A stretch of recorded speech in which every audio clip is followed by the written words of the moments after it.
The first time I heard about her, it was through a transmission marked with every possible government seal of secrecy. The briefing officer, a gray-eyed man with a voice like a cracked speaker, said only one thing before playing the file. "Don't let her touch you." The footage was grainy, black and white, captured from a helmet camera on a security patrol. A woman's figure stood in the middle of a ruined corridor aboard an abandoned freighter. Her skin glowed faintly, as if lit by the stars themselves, and her eyes shimmered with a deep crimson luminescence. The soldier who approached her dropped his weapon almost instantly, stumbling forward with arms outstretched as if in a trance. The recording ended there. They never recovered his body. "She drains them," the officer muttered, shutting off the screen. "Energy, blood, call it what you like. We think she's half vampire, half something else. We call her Subject Kira 9. You'll be posted to Station Morningside, where she was last sighted. Do not, under any circumstances, believe what she says. She will beg, plead, sound human. She isn't. She's dangerous." That was my warning. And yet, warnings are never the whole truth. They're rival. Station Morningside drifted at the edge of the Perseid expanse, half abandoned and creaking with old metal. It was a listening post officially, though most of us knew it was just a dumping ground for people who had stepped on the wrong political toes. I'd questioned the Admiralty one too many times about civilian casualties, so they sent me here. Exile with a uniform. The station was manned by only 30 people, most of them bored, lonely, and eager for a distraction. So when the first reports came of strange lights flickering in the hangar, the rumor spread faster than fire in zero oxygen. "It's her," one of the techs whispered during mess duty. "The vampire woman. She feeds on electromagnetic pulses. That's why the lights dim." Another added, "No, she feeds on your memories. She makes you fall in love with her first. Then she drains you till there's nothing left but an empty shell." I pretended not to listen, though my chest tightened with curiosity. My orders were clear.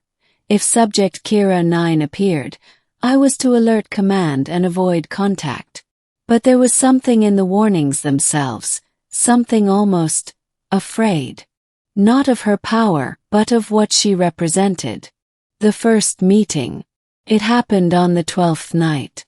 I was on patrol in the maintenance ring when I saw her. She wasn't a monster. She wasn't even particularly threatening. She stood barefoot on the grated floor, wearing a torn flight suit much too large for her, pale shoulders exposed where the fabric had shredded. Her hair was silver, but not the silver of age. More like molten mercury caught in motion. And her eyes. They were not the crimson menace of the footage. They were soft violet, tired. "I don't want to hurt anyone," she said. Her voice trembled. "But I can't survive without contact." I froze, hand on my holster. My training screamed at me to raise the alarm. Yet something deeper, more instinctive, made me hesitate. Her words weren't rehearsed. They were raw. "What are you?" "Yes." She tilted her head, almost shy. "I'm what your kind made me. They experimented, spliced DNA from a species that fed on solar plasma with you. With humans. I didn't ask for this.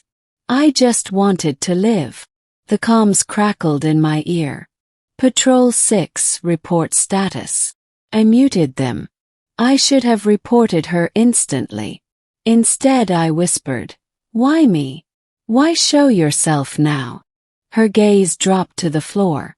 "Because you don't look at me like I'm a weapon. You look at me like I'm a person." The hunger. The days that followed were a blur of secrecy. I found excuses to extend my patrols, slipping away to the forgotten corridors where she hid. Her name, she told me, was Kira. She didn't deny the hunger. It gnawed at her constantly, a need not just for blood but for life energy itself. If I starve, she said, I lose control. That's when I'm dangerous. But if someone willingly shares, I can take only what I need. It doesn't have to kill. I should have been horrified. Instead, I was fascinated. We spoke for hours in the dark about stars, about loneliness, about what it meant to belong.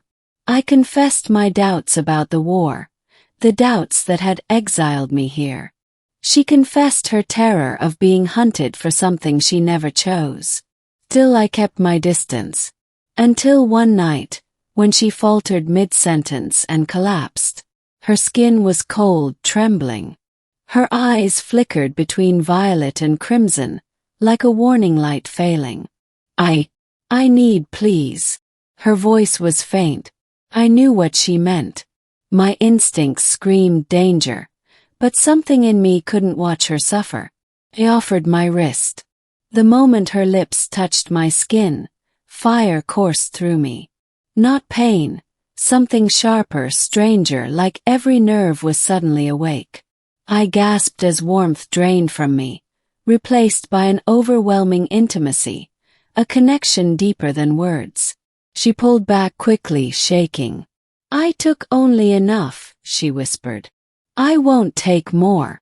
I staggered, weak but alive. And in her eyes I saw gratitude. Not hunger. Gratitude. Discovery. Secrets never last long on Morningside. The techs noticed my exhaustion. The commander noticed my irregular patrol reports. One night, alarms blared across the station. I knew instantly what had happened. They had found her. I ran to the detention wing. She was inside a containment cell, pale and trembling under the harsh lights. The commander stood outside with armed guards.